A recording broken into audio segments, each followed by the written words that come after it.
CCTV ফুটেজে দেখা যায় ভবনে ঢুকছেন লাল রঙের পোশাক পরা নারী। প্রবাসীর আত্মীয় কিংবা জুৎসই পরিচয়ে প্রবেশ করেন টার্গেট ফ্ল্যাটে।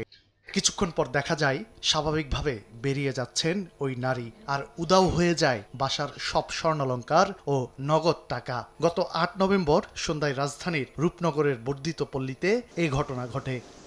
ভুক্তভোগীর দাবি, ওই নারী ফ্ল্যাটে ঢোকার কিছুক্ষণ পরই স্বাভাবিক চেতনা লোপ পায় তার। মুহূর্তেই কোনো কিছু না বুঝেই নির্দেশ নামতো স্বর্ণালংকার সহ সবকিছু তুলে দেন তিনি। ব্যাগটা এমনি এমনি করে নিয়ে নিছে, নিয়ে ও এ সাইড থেকে ব্যাগটা এই সাইডে আনছে, আনি আবার এই সাইড থেকে আবার সেম জায়গায় আনি ওই ব্যাগটা রাখছে। এমন কিছু করছে যেটা শুধু নাক দিয়ে নিঃশ্বাসটা ব্রেনে গেছে। মানে আমি সব দেখতেছি, ওর কথা সব বুঝতেছি, আপনি কি বলতেছেন আমি বুঝতেছি, কিন্তু আমি মুখ দিয়ে কিছু আপনাকে বুঝাতে পারতেছি না। যে আন্টি, আপনাকে একটা কথা বলবো।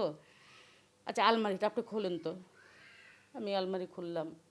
নিচের ডয়ার, যেটা আমি কারোর সামনে খুলি না কখনো, চাবি কোথায় রাখি আমি কাউকে বলি না, ওর সামনে আমি চাবিটা নিলাম, ওর সামনে আমি ডয়ার খুললাম। এই ঘটনায় মামলা হলে তদন্ত নামে পুলিশ।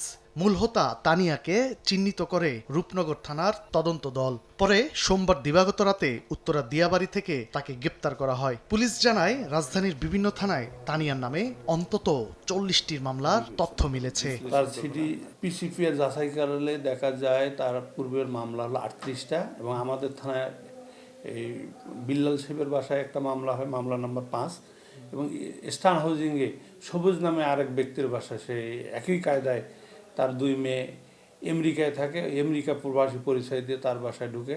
সে মামলা সব মোট মামলা এখন 40টা। তানিয়ার সঙ্গে থাকা চক্রের অন্য সদস্যদেরও শনাক্তের কাজ চলছে বলে জানান পুলিশের এই কর্মকর্তা। তানিয়া একটা মাফিয়া চক্র। তানভীর হাসান মেঘ, সময় সংবাদ, ঢাকা।